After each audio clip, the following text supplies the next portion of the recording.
Corona virus का second wave चल रहा है और हालात इतने खराब हो चुके हैं कि केवल एक दिन में ही 3.5 लाख से ज्यादा केसेस आ रहे हैं। ये आंकड़े जहां 16 फरवरी को 9 से 10,000 के करीब था, जो आज 3.5 लाख के पार है। स्थिति इतनी भयानक हो चुकी है कि इसका अंदाजा आप इस तस्वीर से लगा सकते हो, और सरकार कोरोना वायरस के सेकेंड वेव से निपटने में कितना सक्षम है उसका अंदाजा आप इस तस्वीर से लगा सकते हो। आप अगर सोशल मीडिया पर एक्टिव हैं तो आप देख रहे होंगे कि लोग कैसे मदद की गुहार लगा रहे हैं। किसी को प्लाज्मा की जरूरत है, किसी को बेड की जरूरत है, तो किसी को ऑक्सीजन की जरूरत है। जिस समय लोगों को ऑक्सीजन की ज्यादा जरूरत हो रही है, उसी समय इसकी शॉर्टेज हो रही है। दिल्ली के एक हॉस्पिटल ने तो मरीज को एडमिट करने से मना कर दिया, यह कहकर कि उनके पास ऑक्सीजन नहीं है। कई हॉस्पिटल की ऐसी स्थिति है कि वह एक सिलेंडर से ही थोड़े थोड़े समय के लिए सभी मरीज को ऑक्सीजन दे रही है, और कई हॉस्पिटल में ऑक्सीजन ना होने के कारण कई पेशेंट की डेथ हो चुकी है।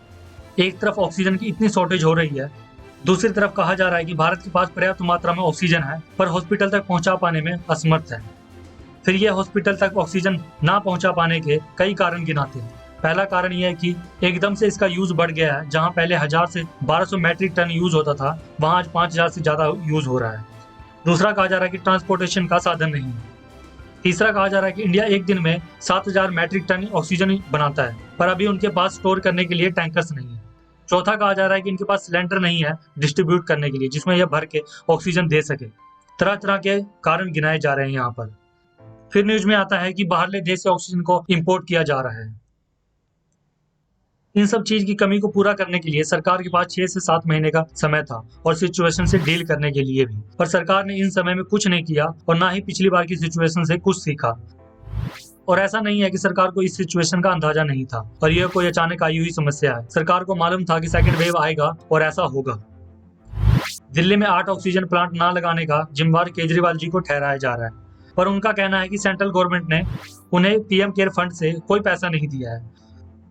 ऑक्सीजन प्लांट लगवाने का पैसा केंद्रीय स्वास्थ्य मंत्रालय को दिया गया था। सेंट्रल गवर्नमेंट खुद की गलती ना मानकर यहाँ पर सिर्फ अपनी गलती को छुपाने का काम कर रही है। 6 से 7 महीने का समय सरकार ने एडवर्टाइजिंग करने और रैली करने में लगा दिया।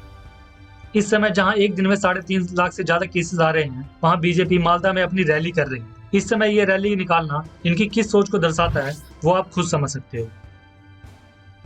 तो आप गलती ना करें, समझदार बने, खुद को सेफ रखें, घर पे रहो, जरूरत पड़ने पर ही बाहर निकले और मास्क लगाकर निकले, और सोशल डिस्टेंसिंग का पालन करें। फिलहाल यही सब करके हम खुद को और दूसरों को सेफ रख सकते हैं। तो इस वीडियो के लिए इतना ही। Thank you.